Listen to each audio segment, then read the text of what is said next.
Bonjour à tous et bienvenue aux 13h de la télévision du Burkina. Voici les titres. Les défis de la transformation industrielle et artisanale sont au cœur de la rencontre État-secteur privé à Bobo-Dioulasso. Nous irons à la découverte d'un aviculteur qui s'est lancé dans la transformation d'aliments pour volailles. Comment a-t-il monté son unité de production? Quelles sont les quantités produites et les matières premières utilisées? Éléments de réponse dans un instant. Hier, à la barre, le général Gilbert Diendéré a plaidé non coupable pour les chefs d'inculpation retenus contre lui. L'audition du cerveau présumé du coup d'État manqué de septembre 2015 se poursuit aujourd'hui. Nous serons en ligne avec Zoubaviel David Dabiré pour des informations sur ce deuxième jour de la comparution du général Gilbert Diendéré. Et puis, la crise entre l'Ukraine et la Russie continue de faire des vagues. L'OTAN appelle la Russie à rendre les navires ukrainiens saisis. Hier, au Conseil de sécurité de l'ONU, les États-Unis ont dénoncé une action illégale de la part de Moscou. La rencontre nationale État-secteur privé se poursuit dans la capitale économique burkinabé. Après l'ouverture des travaux hier dans la matinée, les participants ont suivi une communication sur le thème principal de la rencontre, à savoir secteur privé et défis de la transformation industrielle et artisanale. Des précisions avec Martin Zerbo et Ismaël Saturnin Paris. Un exposé qui retient l'attention de tous, membres du gouvernement et acteurs du secteur privé burkinabé. À la faveur de la rencontre nationale État-secteur privé version 2018, tous sont réunis pour échanger sur les questions majeures de développement industriel du Burkina Faso, secteur privé et défis de la transformation industrielle et artisanale. Le thème principal qui est développé ici. Nous avons d'abord mis en évidence le fait que sans transformation industrielle moderne de ce nom, en fait, la problématique de la réduction de la pauvreté va être difficile à résoudre. Et par la suite, donc, nous avons expliqué un certain nombre donc, de mesures à mettre en œuvre si nous voulons effectivement relancer donc, le tissu industriel et par voie de conséquence agir véritablement sur la réduction de la pauvreté. Moment enrichissant de par la pertinence des idées développées. Cette communication introductive sur le thème principal de la présente rencontre est appréciée par les acteurs économiques. Le thème est le bienvenu parce qu'on ne peut pas parler du développement sans transformation de nos produits locaux. Donc il faut que les transformateurs puissent avoir des soutiens, de l'encadrement pour produire des produits de qualité. Ce thème est vraiment d'actualité parce que vous savez que la plupart de nos produits, nous les exportons de façon brute, sans valeur ajoutée. Maintenant, il est question au niveau de chaque région de pouvoir faire une unité industrielle pour accompagner les producteurs. En plus de la communication sur le thème principal, deux autres panels sont au menu de la rencontre. Il s'agira essentiellement de parler des défis du secteur artisanal face à l'ouverture des marchés et à la concurrence. Aussi, de l'état des lieux et perspectives des stratégies de transformation et de la consommation des produits locaux. Et la rencontre État-secteur privé ne se limite pas uniquement aux réflexions. Une exposition vente de produits issus de la recherche et de l'innovation est organisée sur place. Le Premier ministre Paul Kabatieba et des membres du gouvernement ont visité les stands et échangé avec les exposants sur leurs préoccupations. Lamine Karantao, Carole Tougouma. De l'engrais naturel bio, fabriqué à base de plumes et de fientes de poule, une marmite solaire électrique, des sarcleuses buteuses. Ce sont entre autres des innovations made in Burkina à découvrir à cette rencontre État-secteur privé. Une innovation vise à résoudre deux contraintes majeures que connaît donc le monde paysan dans notre pays.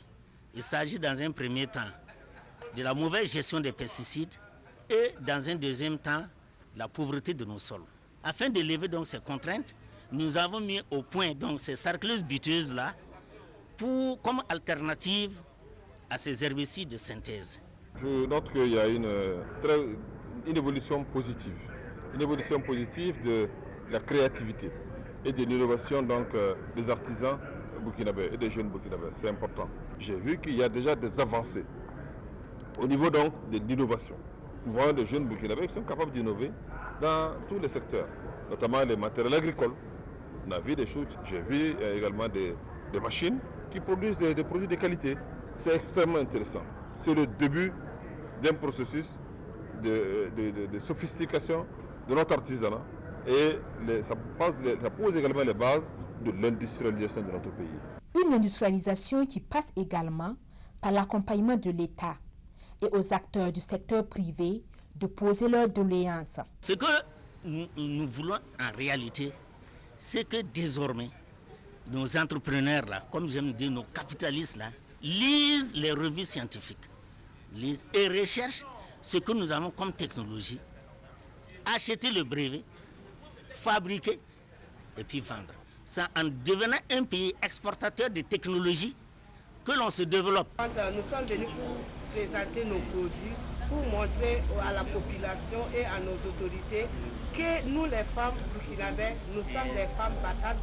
Nous faisons des produits que nous-mêmes on peut consommer et on les demande à venir vers nous pour pouvoir acheter nos produits. De cette rencontre nationale État-secteur privé, les attentes sont donc nombreuses et diverses. Le monde de la recherche, de l'innovation et de la transformation espère des propositions concrètes pour booster l'économie du Burkina Faso.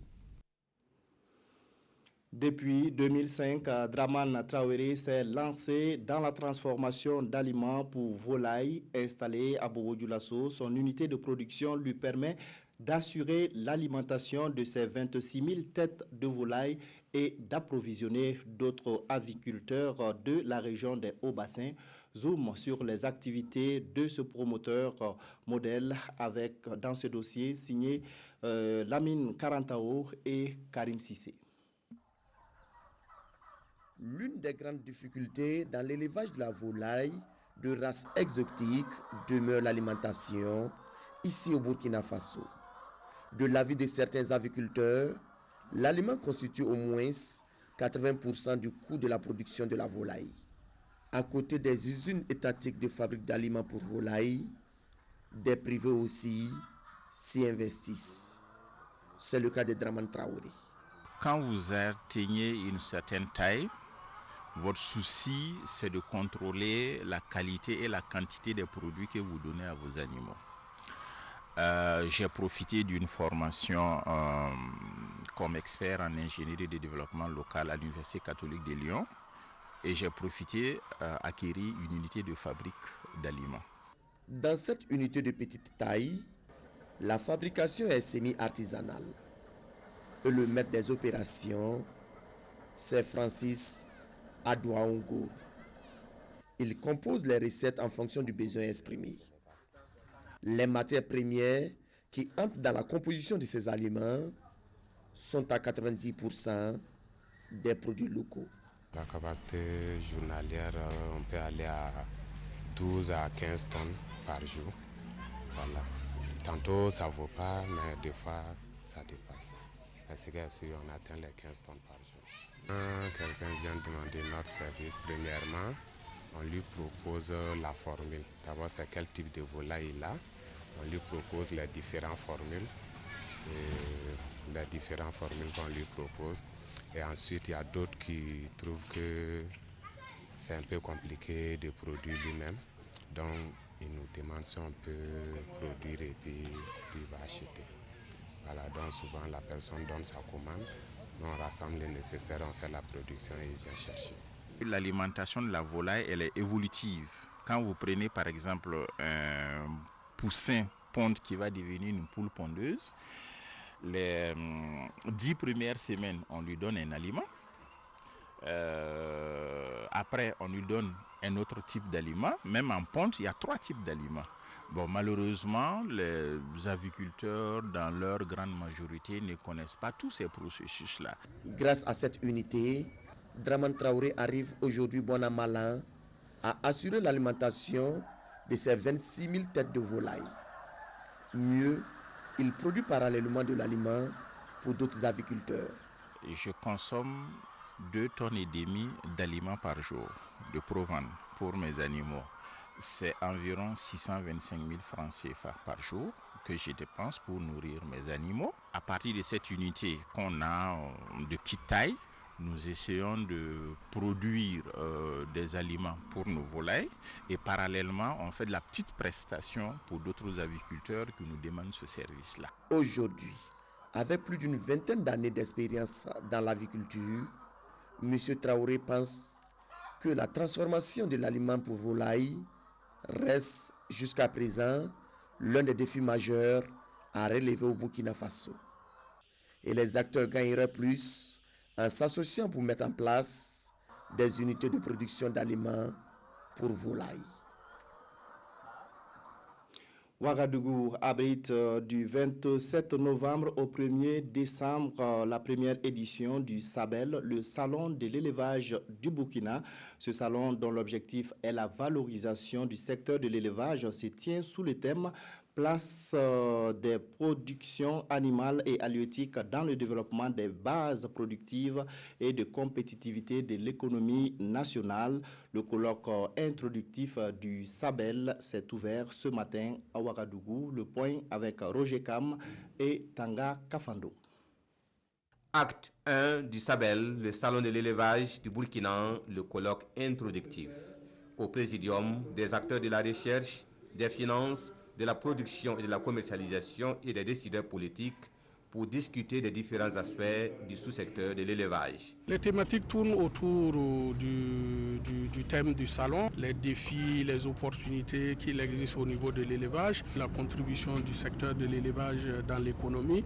On aura une intervention sur le système financier décentralisé. Après plusieurs semaines de préparatifs, le premier salon sur l'élevage au Burkina Faso se tient enfin. Tout un pari gagné pour les organisateurs. Tous les acteurs vont reconnaître ce qu'ils doivent faire et faire en sorte qu'effectivement nous puissions arriver à une véritable promotion de notre secteur et aussi que notre secteur puisse être boosté à travers les rencontres que nous allons avoir. La Côte d'Ivoire est présente à la fois pour partager son expérience et son savoir-faire, surtout dans le domaine de la pisciculture. Et c'est une forte délégation qui va participer à l'événement, selon le ministre ivoirien des Ressources animales et halieutiques, parrain de l'édition. Nous allons vous faire voir des poissons en miniature, mais vivants, dans leur milieu, même si c'est superficiel, mais dans leur milieu naturel, où vous allez les voir, comment on va les nourrir, comment on fait la production d'alevins, puisque dans ce domaine aussi, nous sommes engagés avec le Burkina Faso pour faire en sorte que la pisciculture soit une réalité dans ce pays. En attendant l'ouverture officielle, les acteurs se satisfont déjà de la vitrine qui leur est offerte, non seulement pour exposer leur savoir-faire, mais également pour échanger sur leurs préoccupations. Et puis tout à l'heure, à partir de 14h, vous pourrez suivre en direct sur nos antennes l'ouverture officielle du salon de l'élevage du Burkina. Restez donc en compagnie de nos programmes. Autre chose à présent, le Fonds international de développement agricole FIDA a dressé le bilan de son investissement des 10 dernières années au Burkina. Un bilan jugé satisfaisant par les responsables du fonds. En une décennie, les actions du FIDA ont contribué à accroître la production agricole et la sécurité alimentaire. Le point avec Lassina Sie Ouattara et Kadissa Nogo. En une décennie, le Fonds international de développement agricole FIDA a financé au total 6 projets dans 11 régions du Burkina. L'évaluation montre que ces projets de développement ont eu des effets positifs sur le revenu et la sécurité alimentaire des ménages ruraux dans les régions de l'Est, du centre-nord et du nord. Des résultats satisfaisants ont également été obtenus au niveau de la production agricole grâce à l'introduction des pratiques améliorées et de la gestion durable des terres. Les résultats sont très bons Mais toujours, comme dans toute évaluation, il y a aussi des points à améliorer. L'accès des pauvres est moins favorisé, des catégories défavorisées, aux ressources de production. Ressources, on appelle terre, on appelle crédit, financement, on appelle intrants, et aussi les nouveaux outils qui permettent de mécaniser l'agriculture. Le gouvernement burkinabé apprécie à sa juste valeur les actions menées par le Fonds international de développement agricole FIDA. Je voudrais saisir l'occasion pour saluer l'excellente collaboration que le gouvernement du Burkina Faso a avec le FIDA. Nous sommes donc en train de mettre en œuvre donc la stratégie de l'inclusion financière dont la plus grande partie donc intéresse le milieu rural. L'une des recommandations est que le gouvernement et le FIDA doivent continuer d'appliquer l'approche de la chaîne des valeurs agricoles en tenant compte dans les interventions des spéculations les plus favorables aux pauvres.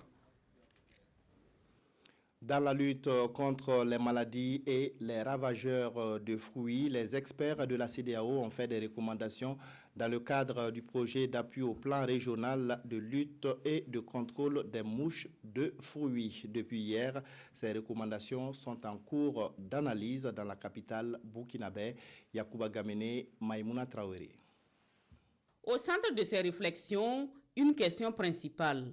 Comment pérenniser les actions de lutte et de contrôle des mouches de fruits en Afrique de l'Ouest? Les experts des États membres de la CEDEAO se sont déjà penchés sur la question. Ils ont examiné les stratégies mises en place par le projet d'appui au plan régional de lutte et de contrôle des mouches de fruits. Il s'agit ici pour les secrétaires généraux et les acteurs de la filière horticole d'examiner les recommandations issus de leurs travaux. Nous pouvons noter d'abord la diminution du taux des interceptions de nos mangues au niveau des frontières. C'est dire que les acquis sont indéniables. Il ne faudra pas qu'à la fin du projet, en août 2019, nos pays retombent dans une situation d'infestation de nos vergers par les mouches des mangues. Les pays ouest-africains ont beaucoup souffert des maladies et ravageurs des fruits. L'objectif aujourd'hui est de mettre en place des stratégies pour la durabilité des acquis du projet. Dans la perspective, il faut que les acteurs vraiment de la filière, qu'on essaie de travailler pour mieux structurer la filière, pour que nous soyons dans une approche entrepreneuriale et que sur cette base-là, nous puissions développer l'ensemble de la filière horticole dans la région Afrique de l'Ouest. Les acteurs du secteur horticole doivent ainsi prendre en main le développement de la filière car elle constitue un facteur d'équilibre alimentaire de millions de consommateurs et une source de devises pour de nombreuses personnes en Afrique de l'Ouest. En sport, les représentants burkinabés engagés en campagne africaine jouent leur premier match aujourd'hui. À Bobo-Dioulasso, l'AS Fonctionnaire sera opposé au Coton Sport de Garoua à 15h30 et à Ouagadougou à 18h. Salitas affronte le Wakria Athletic Club de Guinée au stade du 4 août. Les enjeux de ces deux rencontres avec Salif Ouedraogo. L'association sportive des fonctionnaires de Bobo et Salitas ont rendez-vous avec l'Afrique. Les deux représentants burkinabés en campagne africaine font leur entrée en matière cet après-midi. Les Buffles de Bobo engagés en Ligue des Champions reçoivent la formation camerounaise, le Coton Sport de Garoua. Après leur succès dans le derby bobolais, les fonctionnaires sont désormais tournés vers cette bataille.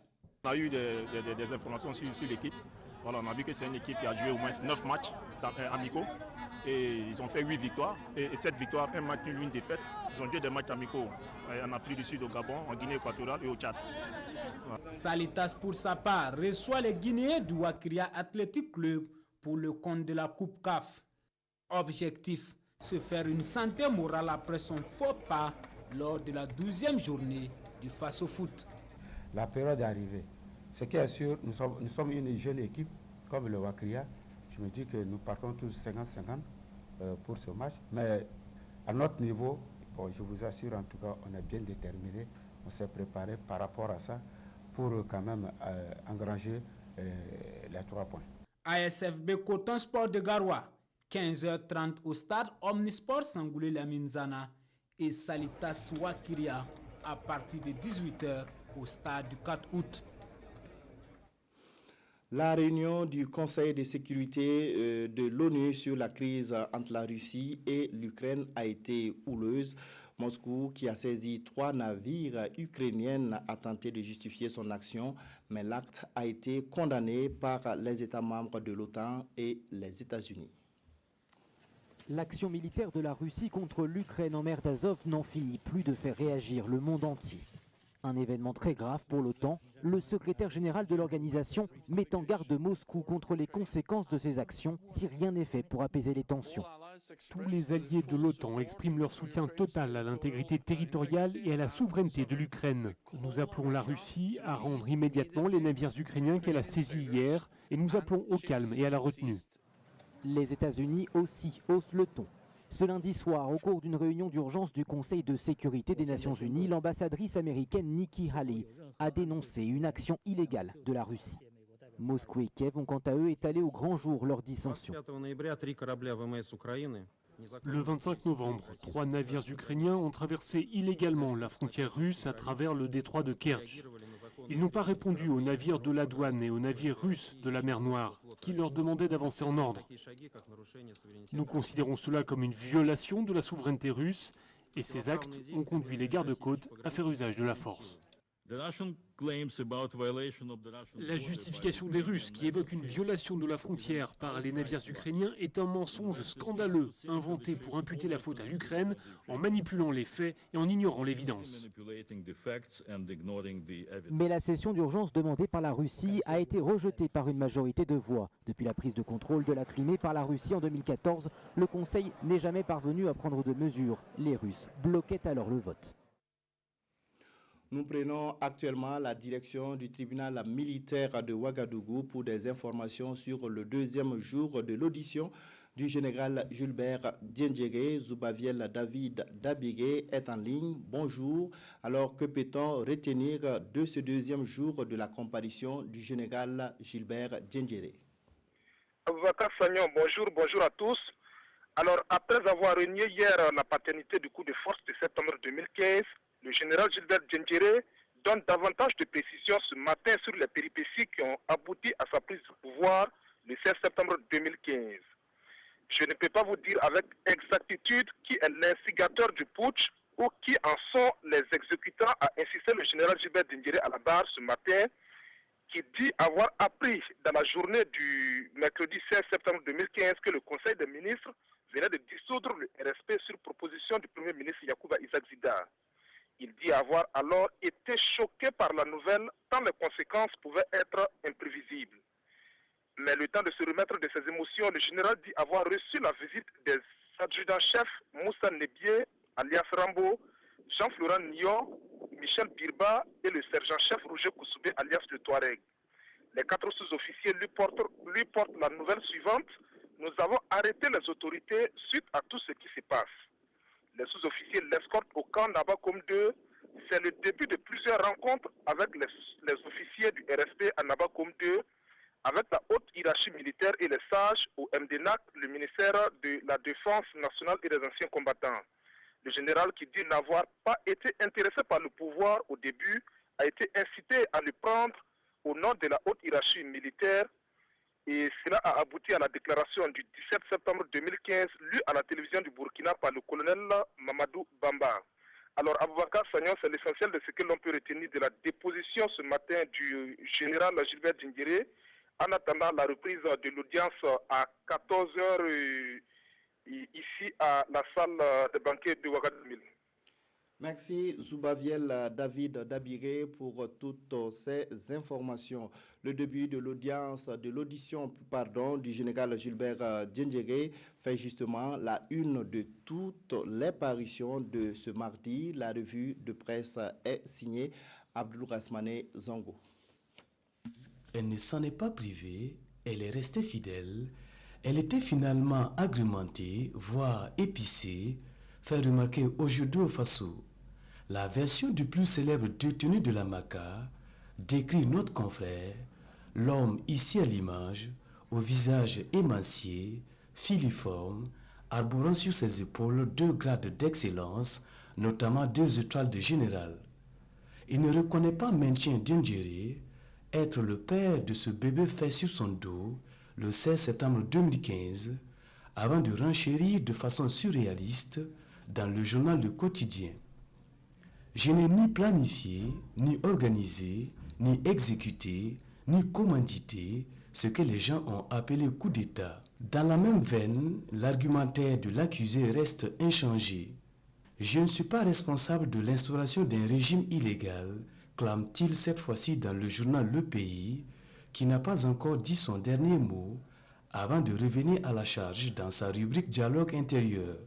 Je cite, « Si donc Gilbert Diendéré n'est pas le cerveau du putsch, qui donc est-ce ?» se questionne légitimement le journal Le Pays. En attendant que le tribunal fasse jaillir la lumière dans ce clair-obscur judiciaire, que la vérité éclate d'ici la fin de la série judiciaire, le prévenu, lui, pour l'instant, s'en lave les mains, déduit l'observateur. J'ai assumé une situation le 17 septembre. J'ai posé des actes dont la qualification pourrait être discutée par les spécialistes du droit, confesse le général Gilbert Diendéré dans le journal Citoyen. Épisode judiciaire à suivre. Voilà qui met fin à cette édition. Merci de votre fidélité. Restez en compagnie de nos programmes.